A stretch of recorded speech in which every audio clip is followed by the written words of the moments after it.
नमस्कार, good morning everyone. आज हम स्टार्ट करने वाले हैं जो हमारा क्रॉप डिस्ट्रीब्यूशन का अगला टॉपिक, उसी का सब टॉपिक है। 3 पार्ट्स में जो हमारा ये टॉपिक है जो है वो कंप्लीट होगा।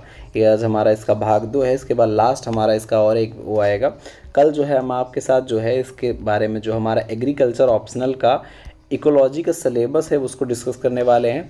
ठीक है, उस सिलेबस में कितना कोर्स हम कंप्लीट कर चुके हैं अभी तक और कितना अभी हमें करना बाकी है और कितने लेक्चर्स लगभग जो है उसको कंप्लीट करने में लगेंगे, सारी चीज़ों का डिस्कशन पहले हम करेंगे। उसके बाद अगली क्लास जो है हमारी जो बचा हुआ पोर्शन इसका है हमारा फसल वितरण का, उसको हम आपका कंप्लीट करवाएंगे। ठीक है, आज इतना हमारा जो है कल का टारगेट है। आज आपको जो हमारा ये लेक्चर 7 दिख रहा है, हमारा इकोलॉजी का 7वां लेक्चर है जो हम आपके सामने लेकर आए हैं, फसल वितरण को प्रभावित करने वाले कारक। इसके अलावा जीएस में हमारा हिस्ट्री चल रहा है। ठीक है, इसके अलावा हॉर्टिकल्चर के भी लेक्चर्स आ रहे हैं। आपको धीरे धीरे हॉर्टिकल्चर के लेक्चर मुकेश भाई के द्वारा प्रोवाइड आपको करवाए जाएंगे। ठीक है, इसके अलावा जो हमारा ये इकोलॉजी वाला है हमारा फ्रीक्वेंट चलेगा। ठीक है, जिसकी आप चिंता मत करिए। जो हमारा ऑप्शनल का सिलेबस है उसको हम जो है इकोलॉजी से स्टार्ट किए हैं और पूरा का पूरा ख़त्म करेंगे पेपर 1 से लेकर पेपर 2 तक। ठीक है, लेकिन टाइम आपको हमारे साथ देना पड़ेगा इतना, जैसे आप कोचिंग वगैरह करते हैं, जितना पैसा देके आप टाइम देते हैं, जितनी मेहनत हम आपके लिए करके ला रहे हैं उतना मेहनत वो भी नहीं करते। उनको बना बनाया मटेरियल मिला हुआ है। ठीक है, हम सारा करंट से अपडेट करके आपके लिए मटेरियल प्रोवाइड करवाते हैं।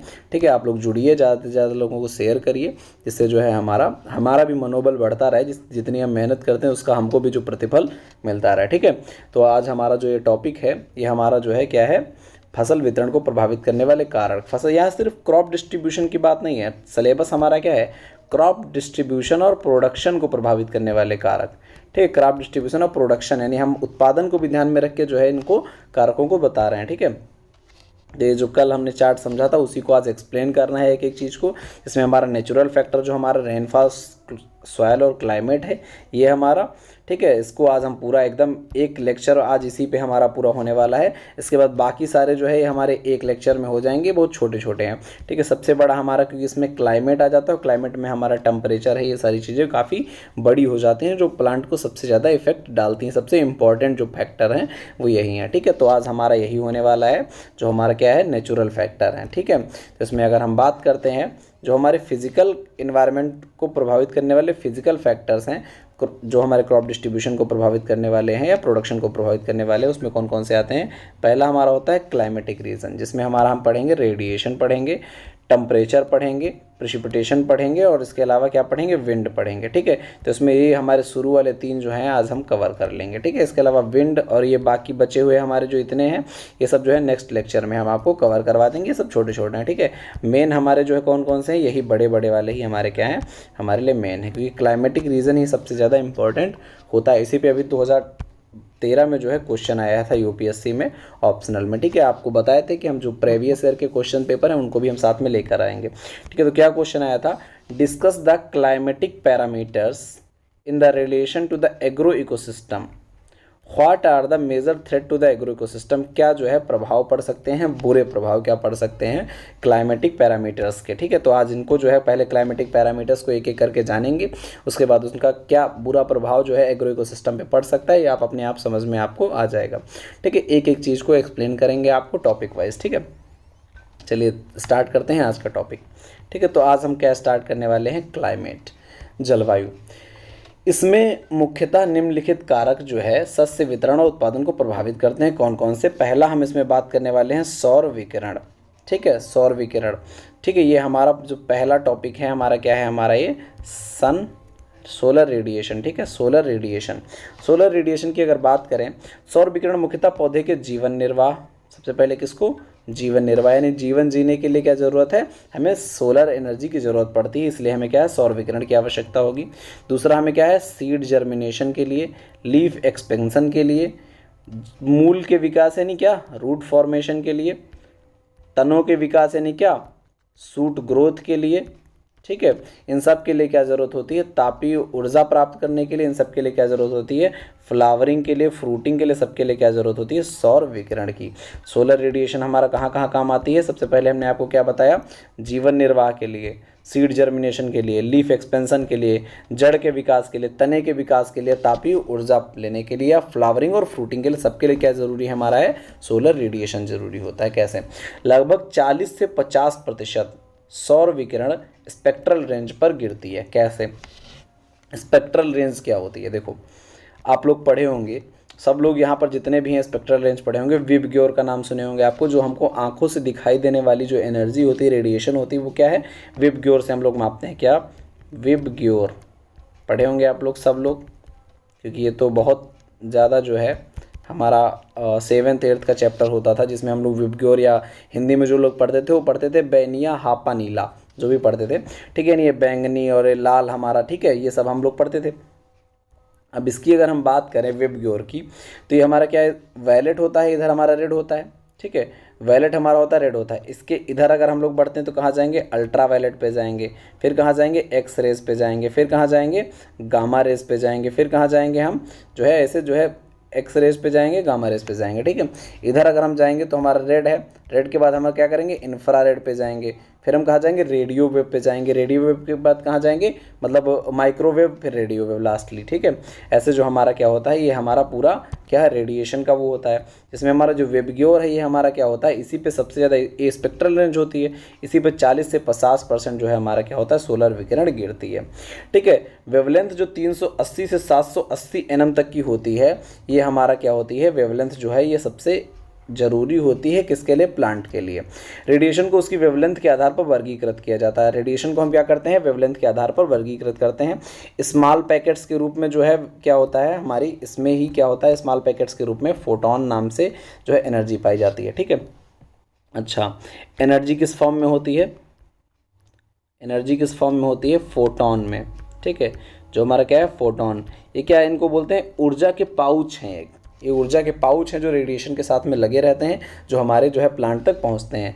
Lower wavelength means the higher energy. अच्छा, इसमें जो वेवलेंथ होती है सबसे ज़्यादा किसकी होती है, जैसे देखो हम लोग पढ़ते हैं क्या, विबग्योर, ठीक। इधर जाने पर जो है हमारा क्या होता है, वेवलेंथ जो है कम होती है, इधर जाने पर वेवलेंथ बढ़ती है, यानी वायलेट के बाद अल्ट्रा वायलेट की वेवलेंथ और ज़्यादा होती चली जाएगी, ठीक है। जिसकी देखो अगर आप देखेंगे तो कुछ ऐसा आपको दिखाई देता है, ठीक है, देखो, ठीक है। जब रेडिएशन चलना स्टार्ट होती है तो कुछ ऐसे चलती है, देखो वेवलेंथ, और जो है आपको पढ़े होंगे सब लोग, ये फिजिक्स का टॉपिक है, वेवलेंथ और फ्रीक्वेंसी क्या होता है, ठीक है। वेवलेंथ मतलब तरंग दैर्ध्य, फ्रीक्वेंसी मतलब आवृत्ति, सब लोग पढ़े होंगे। आवृत्ति मतलब 1 सेकंड में जो ये अपने आप को रिपीट करता है, कितनी बार रिपीट कर देता है, उसकी क्या है, आवृत्ति है।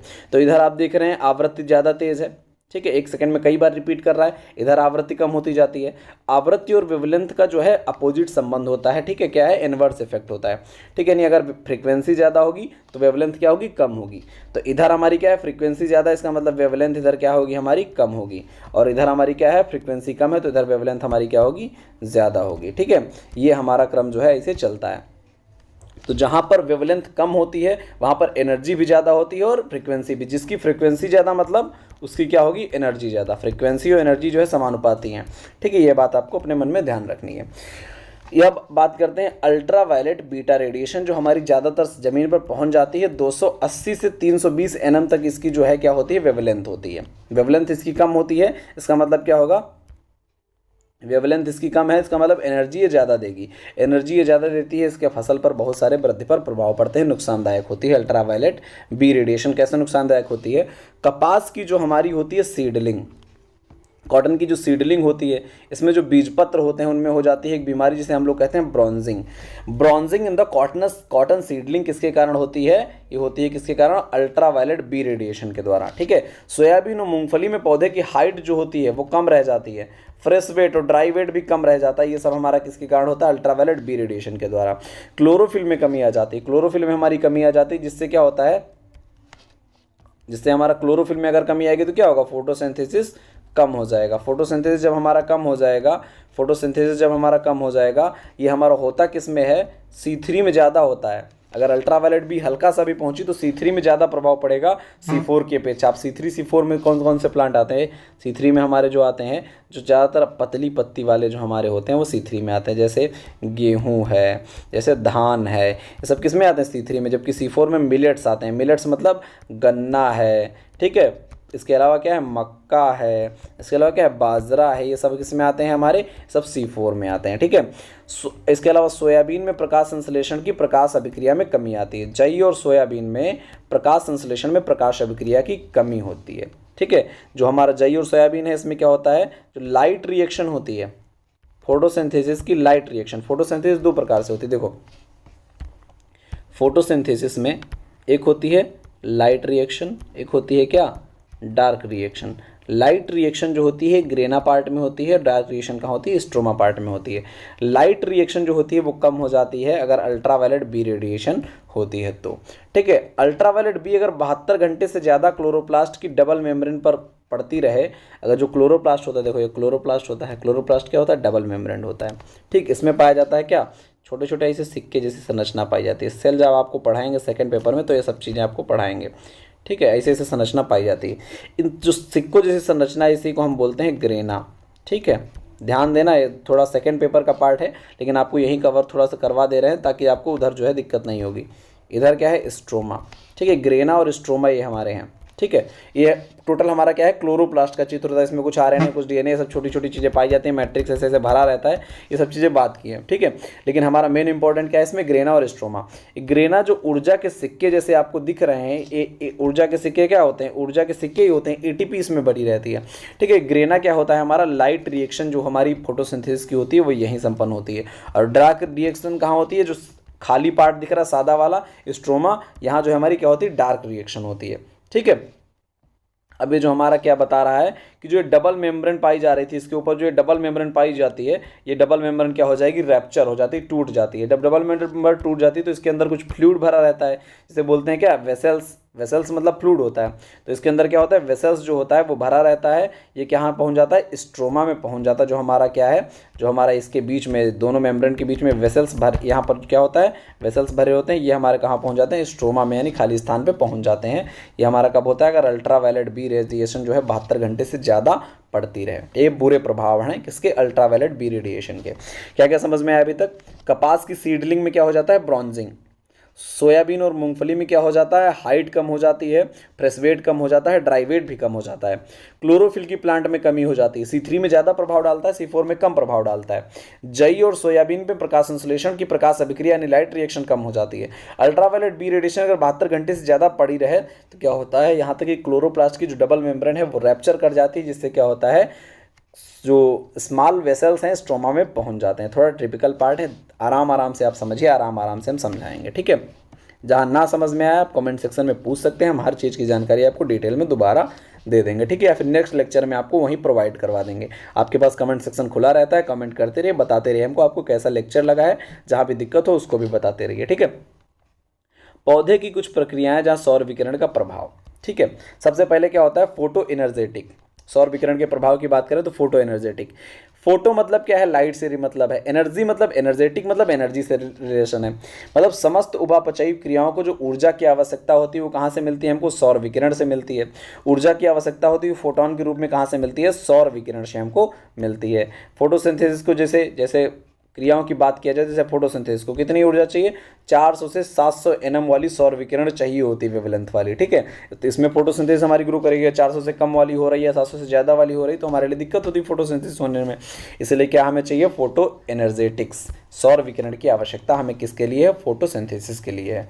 फोटो साइबरनेटिक इफेक्ट क्या होता है, सौर विकिरण को अवशोषित करने से अवशोषक में रासायनिक परिवर्तन हो जाते हैं जो उसकी उपापचयी क्रियाओं, वृद्धि और विकास पर प्रभाव डालते हैं। पहले तो उपापचयी क्रियाएं, बार बार शब्द जो आ रहा है होता क्या है, जिसको नहीं समझ में आ रहा समझ लो। ये दो शब्दों से मिलकर बना है, एक होता है उपचय, एक होता है अपचय, ठीक। इंग्लिश में बोलते हैं क्या, उपापचयी क्रियाओं को मेटाबॉलिक। मेटाबॉलिक में क्या होता है, एक होती है क्या, एनाबॉलिक होती है, कैटाबॉलिक होती है। एनाबॉलिक और कैटाबॉलिक को दोनों को मिला दो तो क्या हो जाता है, मेटाबॉलिक हो जाता है, यानी उपचय और अपचय। अपचय में क्या होता है, हाइड्रोजन का जुड़ना, इसमें क्या होता है, हाइड्रोजन का रिलीज होना, या फिर इसमें होता है ऑक्सीजन का जुड़ना। ये हमारी प्रक्रियाएं जो होती हैं, इन्हीं पे सारी रिएक्शंस हमारी काम करती हैं। या तो किसी में ऑक्सीजन जुड़ रही होगी, या तो ऑक्सीजन निकल रही होगी, या तो हाइड्रोजन जुड़ रहा होगा, या तो हाइड्रोजन निकल रहा होगा। ठीक है, ऑक्सीकरण और अपचयन आप लोग पढ़े होंगे ना, तो इसी से मिलकर बना हमारा क्या है, उपापचयी क्रियाएं होती हैं। यानी समस्त क्रियाएं जो हमारी होती हैं उन्हीं को अगर हमें एक शब्द में कहना है तो हम क्या कहेंगे, मेटाबॉलिक रिएक्शंस। ठीक है, फोटोसाइबरनेटिक इफेक्ट की अगर बात किया जाए तो क्या होता है, जो सौर विकिरण को अवशोषित करने वाले अवशोषक होते हैं उनमें क्या होता है, केमिकल में कुछ ना कुछ केमिकल चेंजेस आने लगते हैं उनके अंदर, जिससे उनमें क्या होता है, मेटाबॉलिक प्रोसेसेस जो है, वृद्धि और विकास जो है, इन पर प्रभाव इनका पड़ने लगता है, किसका, सौर विकिरण का। जैसे फोटो स्टिमुलस क्या होता है, activation of cell tissue and organism. अगर सौर विकिरण ना पहुंचे तो क्या होगा, जो हमारा सेल है, जो हमारे टिश्यूज़ हैं, जो ऑर्गेनिज्म है, इन सब का क्या होगा, एक्टिवेशन ही नहीं होगा। फोटो पीरियोडिज्म मतलब प्रकाश की ओर बढ़ना। प्लांट में फोटो पीरियोडिज्म क्या होता है, फोटोट्रॉपिज्म, सॉरी, फोटोट्रॉपिज्म। फोटोट्रॉपिज्म का मतलब क्या होता है, जो प्लांट हमारा होता है वो सूर्य की दिशा में बढ़ता है। ठीक है, सूर्य की तरफ ही बढ़ता है। जैसे हम लोग क्या करते हैं, प्लांट को अगर हम तिरछा लगा दें तो भी हमारा क्या होगा, प्लांट हमारा फिर आगे जाके ऐसे तिरछा निकल के फिर क्या करेगा, सूर्य की तरफ मुड़ने का प्रयास करने लगेगा। तो प्लांट हमारे किधर की ओर भागते हैं, सूर्य की ओर भागने का प्रयास करते हैं। इसी प्रक्रिया को बोला जाता है फोटोट्रॉपिज्म। ठीक है, प्लांट की बढ़वार किधर होती है, सूर्य की दिशा में होती है। ठीक है, इसके अलावा क्या बात करते हैं, फोटो पीरियोडिज्म। फोटो पीरियोडिज्म की अगर बात करें तो length of day and night, ये हमारा जो है कितना लंबा दिन हो रहा है, कितना लंबा डे नाइट हो रहा है, इसी को फोटो पीरियोडिज्म बोलते हैं। इसी हिसाब से क्रॉप्स को दो भागों में बांट दिया गया था, कौन कौन सी, शॉर्ट डे और लॉन्ग डे प्लांट। ठीक है, बांटते हैं ना, short day long day plant. ठीक है, तो ये सब हमारा क्या है, फोटो पीरियोडिज्म होता है। इन सब पे किसका प्रभाव पड़ता है, सौर विकिरण का ही तो प्रभाव पड़ता है पूरा पूरा। इसके अलावा फोटो डिस्ट्रक्शन इफेक्ट, इसके लिए बहुत अधिक तीव्र विकिरण की आवश्यकता होती है। अब भैया बहुत ज़्यादा तीव्र विकिरण हो जाएगा, बहुत ज़्यादा तीव्र विकिरण हो जाएगा तो क्या होगा, एल्गी में क्लोरोप्लास्ट पिगमेंट का क्या हो जाता है, ऑक्सीडेशन हो जाता है। क्लोरोप्लास्ट पिगमेंट का ऑक्सीडेशन हो जाएगा, जिससे एल्गी हमारा क्या करेगा, फोटोसिंथेसिस में भाग ले पाएगा। ये सब हमारा क्या है, हमारे जो है पौधे की प्रक्रियाओं में सौर विकिरण के प्रभाव हैं। कौन कौन से आपको बताया, photo energetics, photo cybernetics, photo destruction effect, ये हमारा बहुत इंपॉर्टेंट है, आप इसको याद रखिएगा। इसके अलावा अगर हम बात करते हैं प्रेसिपिटेशन, वर्षा की, तो वर्षा की अगर बात करें तो वर्षा होती क्या है, जलवाष्प का पृथ्वी की सतह पर आना। जैसे डिटेल में अगर हम वर्षा को समझें तो वर्षा हमारा क्या होता है, ये हमारा समुंदर है। ठीक है, जब समुद्र का क्या होता है, टेम्परेचर बढ़ता है मोर देन 27 डिग्री सेल्सियस, जब ये पहुँचता है 27 डिग्री सेल्सियस से ज़्यादा जब पहुँचेगा तब क्या होता है, 27 डिग्री सेल्सियस ज़्यादा पहुँचेगा तो यहाँ क्या स्टार्ट हो जाएगा, समुंदर में क्या स्टार्ट हो जाएगा, इवेपोरेशन स्टार्ट हो जाएगा। ठीक, वाष्पोत्सर्जन स्टार्ट हो जाएगा। इवेपोरेशन जब स्टार्ट हो जाएगा, जब वाष्पोत्सर्जन होगा तो इससे क्या होगा, जो हमारा ये जल है ये क्या करेगा, भाप बन के ऊपर उड़ना शुरू करेगा। भाप बन के ऊपर उड़ना शुरू करेगा, फिर ये कहाँ पहुँच जाएगा, हवा में पहुँच गया। हवा में ये मान लो क्या हुआ, हवा में जब ये पहुँचा तब यहाँ क्या होगा, जब ऊपर जाता है तो क्या होता है, टेम्परेचर धीरे धीरे कम होने लगता है। जब टेम्परेचर कम होता है तो क्या होता है, इसका होने लगता है क्या, कंडेंसेशन, संघनन। अभी कंडेंसेशन जब होने लगता है, संघनन होने लगता है, तो संघनित होकर वर्षा क्या होती है, फिर जल के रूप में वापस जो है कहाँ, पृथ्वी पर आ गिरती है। इसी को हम कहते हैं वर्षा या वर्षण। ठीक है, ये जियोग्राफी का टॉपिक है वर्षण हमारा। ठीक है, डिटेल आपको हम थोड़ा सा यहाँ पर बता दिए वर्षण कहते किसे हैं। अब वर्षण कई प्रकार से होती है, जैसे आप लोग एक बात बहुत अच्छे से जान लीजिए, जब वर्षा होती है तो इसके लिए जो ऊपर का टेम्परेचर हमारा है इसका कम होना बहुत ज़रूरी है, क्योंकि टेम्परेचर और रिलेटिव ह्यूमिडिटी का जो होता है वो होता है व्युत्क्रमानुपाती संबंध। ठीक, यानी अगर टेम्परेचर बढ़ेगा तो हमारा रिलेटिव ह्यूमिडिटी क्या होगा, कम होगा, और टेम्परेचर जब घटेगा तो हमारा रिलेटिव ह्यूमिडिटी क्या होगा, बढ़ेगा। और जब टेम्परेचर कम होकर रिलेटिव ह्यूमिडिटी 100% पहुँच जाता है, रिलेटिव ह्यूमिडिटी क्या हो जाता है, जब 100% पहुँच जाता है तभी जाके क्या होती है, वर्षा होती है। ठीक है, आपेक्षिक आर्द्रता जब 100% हो जाती है तो उसे वर्षा कहते हैं, तभी वो पानी जो है नीचे गिर जाएगा, रिलेटिव ह्यूमिडिटी जब 100% हो जाएगी। रिलेटिव ह्यूमिडिटी जिस टेम्परेचर पर, ध्यान रखना, जिस टेम्परेचर पर रिलेटिव ह्यूमिडिटी क्या होता है, 100% हो जाती है, उस टेम्परेचर को बोला जाता है क्या, उष्मांक बिंदु, ये सब जियोग्राफी है। आप लोग जो है जियोग्राफी वाले लेक्चर हमारे जब देखेंगे तो उनको एकदम डिटेल में समझाया गया है। यहाँ हम क्या कर रहे हैं, शॉर्ट में आपको थोड़ा सा बता दे रहे हैं ताकि आपको समझ में आए चीज़ें। ठीक है, तो हमारा क्या है, अपेक्षिक आर्द्रता जो हमारी रिलेटिव ह्यूमिडिटी है 100% जिस टेम्परेचर पर होती है उसे क्या कहा जाता है, ओशांक बिंदु। अब वो ओशांक बिंदु अगर 0 डिग्री सेल्सियस से क्या होगा, अगर कम होगा तो भैया बर्फ़ गिरेगी, अगर 0 डिग्री सेल्सियस से ज़्यादा होगा तो हमारा क्या होगा, पानी बरसेगा। ठीक, इसी आधार पर जो है प्रिसिपिटेशन के कई सारे प्रकार बांट दिए गए, जैसे रैन है, स्नो है, हेल है, स्लीट है, फॉग एंड मिस्ट है और ड्यू है। ठीक है, यहाँ आप अगर देखें क्या होता है, खाली भैया पानी बरस रहा है, खाली पानी बरस रहा है तो हमारा क्या है, रैन है। ठीक है, मान लो वो 0 डिग्री सेल्सियस से एकदम ऊपर है तो स्थलीय पौधों हेतु जल का मुख्य स्रोत वर्षा ही है। रैन मतलब वर्षा, तो वर्षा हमारा क्या होता है, 0 डिग्री सेल्सियस से ऊपर टेम्परेचर भैया होता है उशांक बिंदु का, तब जो है हमारा क्या होती है, वर्षा हो जाती है। अब मान लो जल के संघनन के समय टेम्परेचर 0 डिग्री सेल्सियस से कम है, यानी जो उशांक बिंदु है क्या है, 0 डिग्री सेल्सियस से कम है, तो हमारा क्या होगा, जलवाष्प की बूंदें जमे हुए क्रिस्टल के रूप में बरसेंगी, जिसे हम लोग कहते हैं क्या, स्नो। स्नो क्या होता है, स्नो में हमारा क्या होता है, जब जलवाष्प की बूंदें जो है किस रूप में गिर रही हैं, बर्फ़ के क्रिस्टल के रूप में गिर रही हैं। ठीक है, तो हमारा क्या है, स्नो है। हेल, हेल हमारा क्या है, गर्मी का महीना है। सोचो, ये तो ठंडी की बात है, स्नो तो हमारा क्या होती है, ठंडी में गिरेगी ना भैया, टेम्परेचर इतना कम ठंडी में होगा। हेल हमारा क्या है, हेल हमारा गर्मी के दिनों में तेज हवाओं के साथ में बर्फ़ के टुकड़े जो है सीधे सीधे गिर जा रहे हैं, तो इसे हम बोलते हैं क्या, हेल स्टोन। हेल स्टोन नाम सुने होंगे आप लोग, पत्थर गिर रहे हैं गर्मियों में, वर्षा में जब पत्थर गिरते हैं तो उसे क्या बोलते हैं, हेल स्टोन बोलते हैं। ऐसे हमारा स्लीट, स्लीट क्या है, जमे हुए, आंशिक रूप से जमे हुए जल को, वर्षा जल को स्लीट कहते हैं। ठीक है, या तो पूरी तरीके से जमा हुआ पानी गिर जाए, इसे मतलब ऐसे ऐसे ऐसे पानी जो है जमा हुआ पानी गिरे सीधे सीधे, तो इसे क्या बोलेंगे, स्लीट बोलेंगे। जैसे आपको चित्र में दिख रहा होगा, ये हमारा क्या है, ये हमारा स्लीट है, इसे जमा हुआ पानी सीधे सीधे गिर रहा है। ठीक है, इसके अलावा दूसरा हमारा क्या बताएं आपको, हाँ, स्लीट के बाद हमारा क्या आता है, फॉग और मिस्ट। फॉग और मिस्ट हमारा क्या होता है, हिंदी में बोलते हैं कुहरा और कुहासा।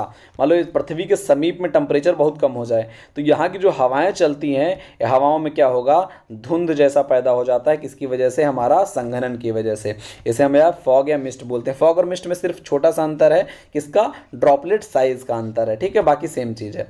ड्यू में क्या होता है, सतह की ठंडी जगहों, जैसे घास में क्या हमको देखने को मिल जाती है, घास की पत्तियों पर जो छोटी छोटी बूंदें देखने को मिल जाती है वो हमारी क्या होती हैं, ये हमारी होती हैं ड्यू। ठीक है, जिन्हें हम ड्यू कहते हैं। ठीक है, ये हमारे डिफरेंट टाइप ऑफ प्रिसिपिटेशंस हैं, आपको समझ में आ गए होंगे सारे। अगर आप नोट कर लेंगे तो वैसे भी इसमें समझने जैसा ऐसा आपको बहुत कुछ रॉकेट साइंस नहीं है, आपको सब समझ में आने लायक चीज़ें हैं। ठीक है, इफेक्ट ऑफ वाटर डेफिसिट, ये बहुत इंपॉर्टेंट है। पानी की कमी से क्या प्रभाव पड़ेगा, और पानी की अधिकता का भी पूरा प्रभाव पड़ता है। मतलब भैया पानी, वो मतलब उनकी वाली कहानी ओडम काका वाली, कि पानी की कमी भी अच्छी नहीं है, श्रीव्स वाली, कि पानी की कमी भी अच्छी नहीं है और पानी की अधिकता भी अच्छी नहीं है, किसी चीज़ की अच्छी नहीं है। पिछले लेक्चर में अगर आपने देखा होगा तो जो हमने सारे साइंटिस्ट बताए थे उन्होंने अपनी अपनी राय दी थी, उसमें ये भी एक था कि हर चीज़ की एक अपर लिमिट, हर चीज़ की एक लोअर लिमिट होती है, सबका एक 0 पॉइंट होता है कि अगर यहाँ पर जो है ये इसके ऊपर गया तब भी उत्पादन नहीं होगा, इसके नीचे आया तब भी उत्पादन नहीं होगा। तो ऐसे क्या होता है, वाटर डेफिसिट, अगर पानी की कमी हो जा रही है यानी लोअर पॉइंट पर पहुँच जा रहा है तो हमारा क्या होगा, उत्पादन नहीं होगा। जैसे होगा क्या, नहीं, पौधे की समस्त कार्य की वृद्धि तथा प्रजनन को प्रभावित करता है, क्योंकि जितने भी हमारा ब्रीडिंग है या जितनी भी हमारी इसमें मेटाबॉलिक प्रोसेसेस हैं, सब में क्या होता है, पानी की ज़रूरत होती है। पानी कम पड़ गया तो सारी समस्याएं यहीं खड़ी हो गई। ये प्लांट का 70 से 80% भाग किससे बना हुआ है, पानी से बना हुआ होता है। ठीक है, पानी की कमी से क्या होता है, CO2 का अवशोषण कम हो जाता है, जिससे हमारा क्या है, प्रकाश संश्लेषण प्रभावित होता है। एक्चुअली प्रकाश संश्लेषण होता है क्या है, आप देखो, प्रकाश संश्लेषण होता है, हम लोग क्या कहते हैं, C6CO2 प्लस 12H2O। ठीक है, 6CO2 12H2O, ये सब मिलके क्या बनाते हैं, C6H12O6, इसे हम बोलते हैं ग्लूकोज। ऑक्सीजन करते हैं क्या, रिलीज। ठीक है, ये हमारा क्या है, हमारी फोटोसिंथेसिस का प्रोसेस है, एक बार आप नोट कर लें आराम से। ठीक है, ये हमारा फोटोसिंथेसिस का प्रोसेस है। इसमें अगर कार्बन डाइऑक्साइड का अपटेक यानी जल की कमी हो गई तो फोटोसिंथेसिस नहीं होगा। पहले ही बात हो रही किसकी, वाटर डेफिसिट की, तो फोटोसिंथेसिस यहाँ से प्रभावित हो गया। और जल सीधे सीधे CO2 को भी प्रभावित करता है, तो CO2 की भी क्या हो जाएगी, कमी हो जाएगी, तो फोटोसिंथेसिस कतई नहीं होगा। इसके अलावा फोटोसिंथेसिस को प्रभावित करने वाले कारकों में एक और चीज़ रोल प्ले करती है, जो होता है हमारा क्या, स्टोमेटा। अगर स्टोमेटा ओपन होते हैं तभी फोटोसिंथेसिस का प्रोसेस अच्छे से होता है। तो यहाँ पर क्या होता है, एबीए हार्मोन काम करने लगता है, जिससे क्या होता है, स्टोमेटा बंद हो जाते हैं। स्टोमेटा जब बंद हो जाते हैं तो हमारा क्या होता है, फोटोसिंथेसिस रेट यहाँ भी कम हो जाता है। मतलब कुल मिला के फोटोसिंथेसिस तो पानी की कमी में कम हो ही जाना है। ठीक है, सारे तत्व यहाँ पर काम कर रहे हैं। संचित पोषक तत्वों का ह्रास हो जाता है। जो हमारे पास पहले से स्टोर्ड रखे थे, हमारे पास प्रोटीन थी, हमारे पास फैट था, हमारे पास कार्बोहाइड्रेट था, इसे हम क्या किए थे, स्टोर करके रखे थे। अब भैया कार्बोहाइड्रेट जब फोटोसिंथेसिस हो नहीं रही, देखो बात को समझो, लिंक करो, फोटोसिंथेसिस हो नहीं रही है, फोटोसिंथेसिस हो नहीं रही है। फोटोसिंथेसिस करती क्या थी, बनाती थी खाना। क्या बनाती थी, ग्लूकोज C6H12O6। ग्लूकोज होता क्या है, ग्लूकोज होता है कार्बोहाइड्रेट, यानी कार्बोहाइड्रेट बनना रुक गया। अब कार्बोहाइड्रेट बनना रुक गया तो होगा क्या, कार्बोहाइड्रेट बनना रुक गया तो प्लांट को एनर्जी कहाँ से मिलेगी, प्लांट क्या करेगा, अपनी प्रोटीन को ब्रेक करके एनर्जी लेना स्टार्ट करेगा। क्या करेगा, प्रोटीन को ब्रेक करके एनर्जी लेना स्टार्ट करेगा। तो यहाँ पर क्या हो गया, प्रोटीन का विघटन हो जाएगा। अगर और अति सूखा हुआ तो प्रोटीन का भी विघटन हो जाएगा। अब यहाँ पर एंजाइम सारी उपापचयी क्रियाओं को जो काम करवाने के लिए जरूरी होते हैं वो भी पानी की कमी में क्या हो जाते हैं, निष्क्रिय हो जाते हैं या असक्रिय हो जाते हैं। ठीक है, बेकार हो जाते हैं। न्यूक्लिक एसिड जो हमारा है इसमें भी हानि होती है। मुख्यतः जो आरएनए हमारा है इसमें क्या होता है, लॉस हो जाता है, लॉस ऑफ आरएनए हो जाता है। ठीक है, पानी की कमी के कारण इतने सारे प्रभाव पड़ते हैं। एक एक चीज आपको समझ में आई। देखो सबसे पहले आपको बताया क्या, फोटोसिंथेसिस कम होती है कैसे। फोटोसिंथेसिस के लिए CO2 प्लस H2O दोनों जरूरी है। H2O तो पहले ही कम है वाटर एडिप्सिट की अगर हम बात कर रहे हैं, और H2O CO2 को भी इफेक्ट डालता है, तो CO2 भी कम हो गया। अगर CO2 कम हो गया तो हमारा क्या होगा, मतलब फोटोसिंथेसिस नहीं होगा, तो हमारा क्या होगा, ये ग्लूकोज नहीं बनेगा। ग्लूकोज होता क्या है, कार्बोहाइड्रेट है, यानी कार्बोहाइड्रेट नहीं बना। अब प्लांट को तो एनर्जी चाहिए चाहिए, कार्बोहाइड्रेट बने ना बने, तो प्लांट क्या करेगा, एनर्जी के लिए क्या करेगा, प्रोटीन का विघटन स्टार्ट कर देगा। जब प्रोटीन का विघटन स्टार्ट हो जाएगा, प्रोटीन हमारा किससे बनी होती है, एमिनो एसिड से, यानी एमिनो एसिड्स का लॉस होना स्टार्ट हो जाएगा। एंजाइम्स भी हमारे जो है सही से कार्य करना बंद कर देंगे, जिससे हमारी जो बाकी मेटाबॉलिक प्रोसेसेस थी वो भी प्रभावित हो जाएंगी। न्यूक्लिक एसिड हमारा क्या होगा, वो हमारा क्या होगा, कम हो जाएगा। आरएनए हमारा कम हो जाएगा। एबीए हार्मोन जो है क्या होगा, बढ़ जाएगा। अब एबीए हार्मोन हमारा एक ऐसा हार्मोन होता है जो क्या होता है, स्टोमेटा क्लोजर टाइप होता है। क्या होता है, स्टोमेटा क्लोजर टाइप होता है। स्टोमेटा क्लोजर होता है, स्टोमेटा बंद कर देंगे। क्यों, स्टोमेटा क्या होते हैं, देखो ये हमारा होता है, ये हमारा जो है होता है स्टोमेटा। अब स्टोमेटा हमारा ओपन और बंद कैसे होते हैं, दो किडनी शेप है हमारे ये। ठीक है, अब स्टोमेटा बंद और हमारे ओपन क्यों होते हैं, जब भैया पानी हमारे पास ज़्यादा हो गया तो यहाँ से क्या होता है, पानी को रिलीज करना है, इसलिए क्या होता है, स्टोमेटा खुल जाते हैं। वहीं जब पानी कम हो गया तो स्टोमेटा क्या करेंगे, इसको बंद कर लेंगे पानी को अंदर बंद रखने के लिए। ठीक है, स्टोमेटा जब सिकुड़ जाएंगे, बंद हो जाएंगे एबीए हार्मोन के कारण, तब हमारा क्या होगा, वाटर लॉस ताकि ना हो पाए, तो हमारा फोटोसिंथेसिस रेट कम हो जाएगा। ठीक है, ये हमारा प्रभाव इसका पड़ता है। ठीक है, इसके अलावा आप बात करते हैं, अगर पानी बढ़ जाए, ये तो था अभी कमी हो जाए पानी की तो क्या होगा, अगर पानी बढ़ जाए तो क्या होगा, तो भैया आपको देखने को मिल रहा है ये होगा। क्या होगा कि भैया यहाँ पर इम्परमेबल मेम्ब्रेन है। ठीक है, यहाँ पर क्या है, पानी भरा हुआ है, खूब पानी भरा हुआ है यहाँ पर। ठीक है, जब पानी भरा हुआ है तो क्या हो रहा है, die back due to the root being suffocated. क्या कह रहे हैं, जड़ें जो हैं उनको सफोकेशन हो गया। भैया पानी में एकदम तुम जब डूब रहे होते तो क्या होता है, तुमको सफोकेशन हो फील होता है। वैसे घुटन फील होती है किसको, प्लांट को भी, जब उसकी जड़ें एकदम पानी से भरी रहती हैं, पानी निकालने की जगह ही नहीं होती है। ठीक है, तो उससे क्या होता है, धीरे धीरे क्या होता है, तना उनका सूखने लगता है, और तना जो सूखने लगता है उसी को हम क्या कहते हैं, डाई बैक कहते हैं। ठीक है, ये हमारा किस कारण हो जाता है, पानी लगातार भरे रहने के कारण। तो मृदा में उपस्थित जो हमारे रंध्र जल हैं वो भर जाते हैं, जिससे पौधे की जड़ वायु को प्राप्त नहीं कर पाती है। ठीक है, अब क्या हो जाता है, एनारोबिक मामला हो जाता है पूरा, ऑक्सीजन की कमी हो रही है। ऑक्सीजन की कमी से क्या होता है, वृद्धि तो रुकी जाएगी। पौधे को ऑक्सीजन की कमी में जीवित तो रह लेता है भैया, लेकिन उसको फिर भी 2 से 8% ऑक्सीजन चाहिए होती है उसको वृद्धि करने के लिए, यानी उसकी ग्रोथ रुक जाएगी। मेन चीज़ है ये, जिंदा तो रहेगा, ऑक्सीजन कम हो गई लेकिन ग्रोथ नहीं कर पाएगा। ठीक है, नई जड़ों का विकास नहीं कर पाएगा, रूट्स डेवलप नहीं होंगी, तने भी क्या होंगे, मरने लगेंगे। जैसे डाईबैक में आपको दिखाई दिए थे, सफोकेशन के कारण मरने लगते हैं तने, उन्हीं को बोला जाता है डाईबैक बोला जाता है। मृदा लवणता बढ़ जाती है भैया। पानी जो है जब जहाँ पर एक लगातार भरा रहेगा, जहाँ पानी भरा रहेगा तो यहाँ पर क्या होगा, वाष्पोत्सर्जन होगा। पानी तो उड़ जाएगा लेकिन उसके अंदर जो लवण मिले हुए थे, जो साल्ट्स मिले हुए थे, वो ज़मीन पर रह जाएंगे। इसी को क्या बोलते हैं, लवणता बोलते हैं। तो इससे मृदा लवणता बढ़ जाती है। कुछ अन्य तत्व भी की मात्रा भी बढ़ जाती है। वाटर में बहुत सारे तत्व आके घुले होते हैं, पानी तो चला जाता है, वो सारे तत्व जो है ज़बरदस्ती प्लांट में बढ़ जाते हैं। ये तो हमारा एक रीज़न हो गया किसका, प्रोडक्शन कम करने का। ये पता चला कि प्रिसिपिटेशन कैसे प्रोडक्शन को प्रभावित करती है और कैसे फसल चयन को प्रभावित करती है, क्रॉप डिस्ट्रीब्यूशन को कैसे प्रभावित करती है, वो जरा सा जान लो।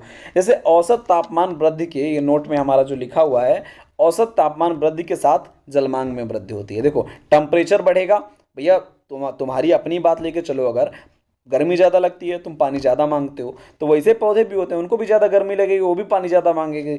तो क्या होगा, जब टेम्परेचर इंक्रीज होता है तो जलमांग में वृद्धि हो जाती है, वाटर डिमांड बढ़ जाती है। वाटर डिमांड जब बढ़ जाती है तब ऐसी कंडीशन में होता क्या है, देखो फसल क्या करती है, अलग अलग समय पर उसको पानी चाहिए होता है। हर फसल का अलग टाइम फेज होता है। जैसे गेहूं में आप लोग पढ़े हैं क्या, CRI स्टेज, गेहूं में आप लोग क्या पढ़े हैं, CRI स्टेज पे उसको पानी चाहिए होता है लगभग 21 डेज पे। ठीक है, ऐसे हमारा जो है बूटिंग, हमारा गेहूं में है, बूटिंग पे उसको पानी चाहिए होता है, वो कितने दिन पे है हमारा, लगभग तुम्हारा क्या है 25 से 30 दिन पे है। ठीक है, ऐसे हमारा सबका अलग अलग टाइम फेज होता है। ठीक है, शुगर केन का हमारा 80 दिन पे पानी चाहिए होता है, फ्लावरिंग टाइम पे सबसे ज़्यादा क्रिटिकल स्टेज होती है। ठीक है, ऐसे हमारा क्या होता है, मतलब सबका अपना अपना क्या है, उसका जैसे मक्के का क्या है, पेनिकल इनिशिएशन पे पानी चाहिए होता है, सबका अपना अपना एक टाइम फेज है। ठीक है, हर फसल को अपना अपना टाइम फेज होता है। जैसे कॉफ़ी को कटाई के समय सूखे की आवश्यकता होती है, कॉफ़ी जब कटने वाली होती है तो सूखे की आवश्यकता होती है। उसी समय पर मक्के को क्या होता है भैया, पानी की ज़रूरत होती है। मतलब सेम टाइम है, एक तरफ हम लगाए हैं कॉफ़ी, ठीक है, एक आदमी लगाया कॉफ़ी, एक लोग लगाए हैं क्या, मेज, टाइम एक ही चल रहा है, दोनों लोग। अब मक्का इस समय, कॉफ़ी इस समय क्या है, कटने वाली है, मक्का हमारा भी उसी समय खेत में लगा हुआ, सेम टाइम पीरियड है। ठीक है, अब क्या होगा भैया, कॉफ़ी वाला मना रहा बैठ के, भगवान जी बारिश ना करवाना, क्या है कि उसको सूखे की जरूरत है। मक्के वाला मना रहा है कि भगवान जी बारिश करो, तो भगवान जी को कंफ्यूज कर रहे हो तुम लोग बैठ के। तो तुम लोग क्या करो कि जैसी तुम्हारे यहाँ की इन्वायरमेंट हो, जैसा भगवान जी तुम्हारे यहाँ आम तौर पर करते आ रहे हो, उस हिसाब से तुम फसल चुनो। अगर तुम्हारे यहाँ उस टाइम फेज में सूखा रहता है तुम कॉफ़ी लगा लो, अगर तुम्हारे यहाँ उस टाइम फेज में बारिश होती है तो तुम मक्का लगा लो, भगवान जी को काहे परेशान कर रहे हो। तो ये हमारा क्या है, क्रॉप डिस्ट्रीब्यूशन को इस प्रकार से प्रेसिपिटेशन प्रभावित करता है। ठीक है, ये आपको समझ में आ गया पूरा कैसे। यहाँ पर क्या होता है, पत्तियाँ वत्तियाँ एकदम गायब हो जाती हैं प्लांट से। आप यहाँ देखेंगे इसे मान लो सूखे डंठले लगे रह जाएंगे, एकदम लगे लगे, मान लो प्लांट का एक हिस्सा क्या हो जाएगा, सूख जाएगा, इसी को डाई बैक बोलते हैं। ठीक है, सूख के अब उसको तुम तोड़ के अलग कर दो, ट्रेनिंग प्रूनिंग कर दो उसकी, क्या करोगे, और जब डेथ हो गया तो। अब इसके अलावा बात करते हैं हम अगला क्या, टेम्परेचर की। हाँ, रेडिएशन हो गया हमारा, प्रेसिपिटेशन हो गया, अब अगला जो हमारा है वो क्या है, टेम्परेचर है।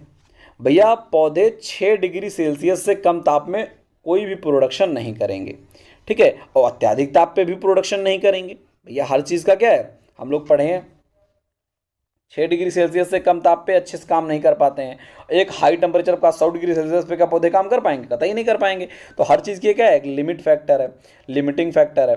ठीक है, क्या यहाँ पर काम करता है, जैसे आप देखो भैया ऐसे है, ये कह रहे हैं कि 6 डिग्री सेल्सियस से कम ताप पे उपज नहीं कर सकते। इसी प्रकार तापमान अत्यधिक होने पर भी फसल जिंदा नहीं रहेगी। कह रहे 3 बिंदुओं पर, इसीलिए हर पौधे को भैया देख लो, मिनिमल, ऑप्टिमल और मैक्सिमल।